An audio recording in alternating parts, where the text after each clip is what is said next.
Bom dia a todos. Sou o Calil, estou aqui no meu estúdio, que minha irmã montou para mim, ela que está coordenando a filmagem do vídeo. Vou falar hoje sobre um livro que eu terminei de ler, que é muito bom, que é o Brave New World, que em português ficou como Admirável Mundo Novo. Esse livro aqui é muito bom, foi escrito por Aldous Huxley. Ele traz questões filosóficas muito contemporâneas. E ele cria debates, ele tem debates internos entre os personagens que parecem que são coisas de hoje em dia. Sendo que ele foi escrito em 1930.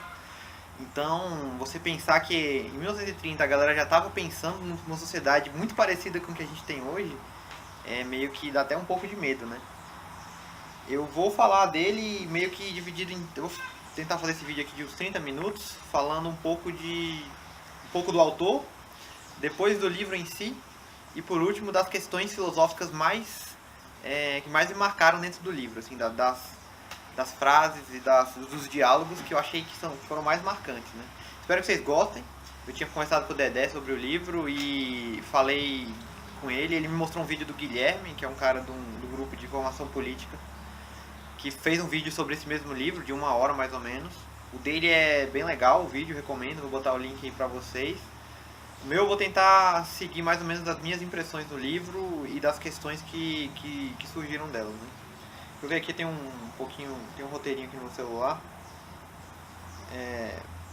Primeiro, vou falar um pouco do autor. Então, quem era Aldous Huxley, né? Aldous Huxley, ele era um aristocrata inglês. Ele veio de uma família de escritores, então ele já nasceu meio predestinado a ser escritor, que é uma coisa bem estranha, né? Se você pensar hoje em dia. Ele já tinha uma tradição de escritores na família. Aqui no Brasil é muito difícil ter uma tradição de qualquer coisa, né? Eu não sei se isso existe mais. Eu não tenho, pelo menos. Mas que época que ele viveu? Ele viveu na época de caras como George Bernard Shaw, Chesterton. E na época dele estava rolando um debate muito claro no mundo intelectual entre a galera que queria criar um mundo, fazer um mundo, construir uma engenharia social para fazer um mundo funcionar de um jeito certinho, contra o cara que tem o Chesterton, que estavam tentando resgatar alguns valores tradicionais e fazer o mundo e mostrar o valor das questões de religião, de tradição na vida das pessoas. Então, nesse contexto desse debate, ele participava disso, ele estava no meio disso, e isso impressionou ele bastante. Ele escreveu vários livros, só que eu acho que o mais famoso dele é o Admirável Mundo Novo. Ele foi escrito em 1932, que é um pouco depois do crash da bolsa, né? E ele foi escrito um pouco depois, eu acho, de uma viagem que o Aldous Huxley fez nos Estados Unidos. Em 1930 ele viaja para os Estados Unidos, ele chega lá e ele se impressiona com a sociedade americana de um nível, de um jeito, ele se impressiona com o materialismo excessivo e a falta de espiritualidade da sociedade. Ele chega lá, ele está na época do Henry Ford. O Henry Ford era um cara muito famoso na época, era um cara já que estava muito rico, ele tinha inventado aquele modelo T e o Fordismo, né? Um método de linha de montagem, eficiência. E isso estava impregnado na cultura americana como um todo. Consumo e eficiência. De um jeito que o Aldous Huxley ficou impressionadíssimo com isso. Depois ele estudou os documentos que estavam circulando na época, desses caras, como o George Bernard Shaw, e que tinham planos assim, para a construção de um governo mundial. Eram protótipos da ONU, protótipos da Unesco, coisas que na época não existiam ainda, mas estavam em fase de planejamento.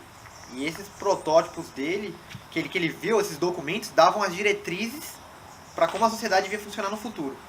Ele lendo esses documentos, ele tentou criar essa sociedade do futuro e tentou criá-la da maneira mais fidedigna possível. Ele tentou imaginar como essa sociedade funcionaria. E essa imaginação dele gerou o Admirável Mundo Novo. Ele gerou esse livro. E ele fez um trabalho tão excepcional que as coisas que ele fala nesse livro, quando eu começar a falar disso, vocês vão ver que são extremamente atuais. Outra coisa é que depois em 1952, eu acho que o George Orwell escreve esse daqui, 1984, que é, basicamente ele escreve no auge do governo de Stalin e do governo de Hitler, né? estavam no auge ali.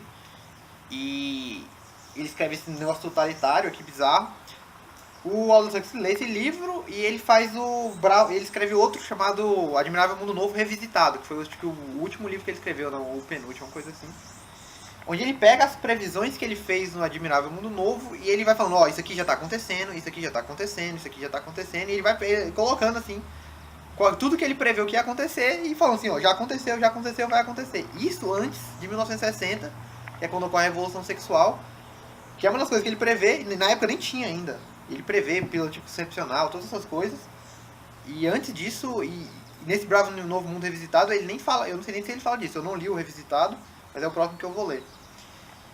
Tem um vídeo no YouTube que ele fala que o mundo que ele pensou é muito mais provável de acontecer do que o mundo do George Orwell, pelo simples fato de que o dele é mais eficiente. Então se alguém for construir uma ditadura mundial, é muito melhor você construir usando as técnicas dele do que do George Orwell, porque a dele é mais, o custo é mais reduzido, e como o mundo materialista é muito focado em redução de custo, seria esse o foco mesmo.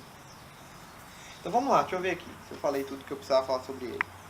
Eu acho que sobre ele é isso, se vocês quiserem ver, ele é um cara muito estudioso da linguagem, e ele se formou em linguagem, alguma coisa assim.